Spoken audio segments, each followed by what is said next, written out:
the book does an astonishingly good job of asking questions about death and our discomfort with it. And I think each generation has a different relationship with death. So this was our turn. I don't remember when I first read it. I have this very mixed feeling about the horror genre in general. I'm terrified by watching scary movies, and yet I'm attracted to them. So, you know, I sort of dance around it. I get involved, and I'm like, oh, I can't handle it. I found it terrifying and weird, and the reason I was interested in doing it was not because I liked or didn't like that movie. It was actually because I really dug the book and thought there was different ways of doing that book. We were fortunate in this case of getting 4 extraordinary actors. And I think that allowed us to get deeper into some of the psychological and emotional elements of the story. We're definitely leaning into the mythology and lore of this story.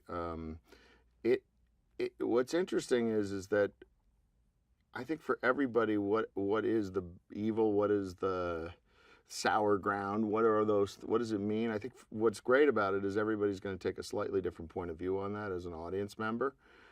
And I think that gives you it not only gives you a little bit of leeway, but it also, the unknown, I think, is a little bit more terrifying than the known. And I think so.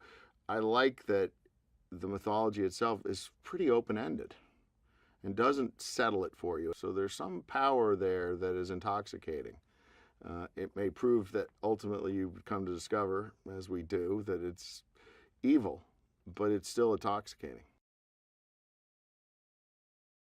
What's interesting about that kind of tragedy is it forces you to look at the hardest questions that we generally try to avoid in our lives, including death. But it's not just that. It's like, what is family? What is tragedy going to do to you? And in some cases, you survive tragedy. In some cases, you don't.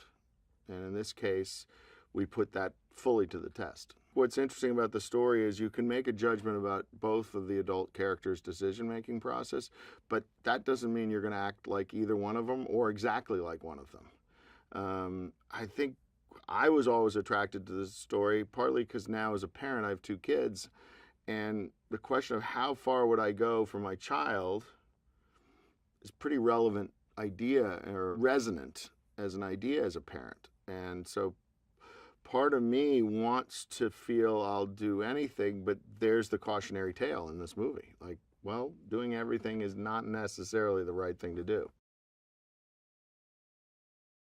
Kevin and Dennis are both huge horror fans. I mean, just, you know, over-the-top horror fans. They know they kept talking about movies I've never even heard of, forget about not seen.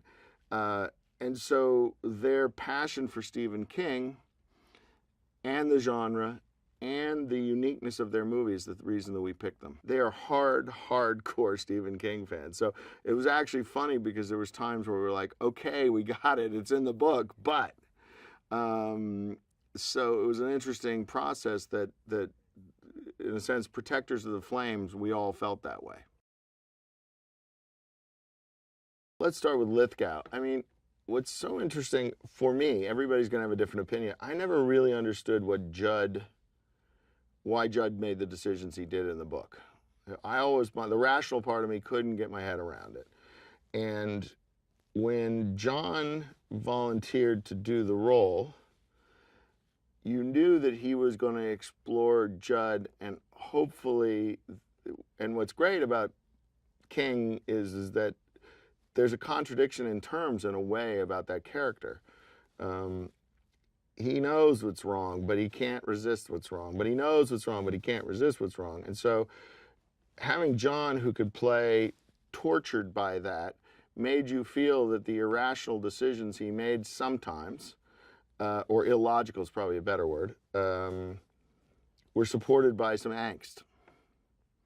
So you're kept in a interestingly middle ground where you're not entirely sure exactly, you know, should I not like this guy during this thing, or what am I supposed to feel? And what's great is you can go on a journey with him then. You know, he's not a black and white character. Jason is a fantastic actor. We wanted an actor who could really convey the conviction of a dad, the lovingness of a dad, and the clinicalness of a doctor.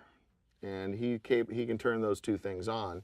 And so we were really confident that in the journey Lewis takes, where part or much of his belief system has to change, you had an actor with enough complexity to do that.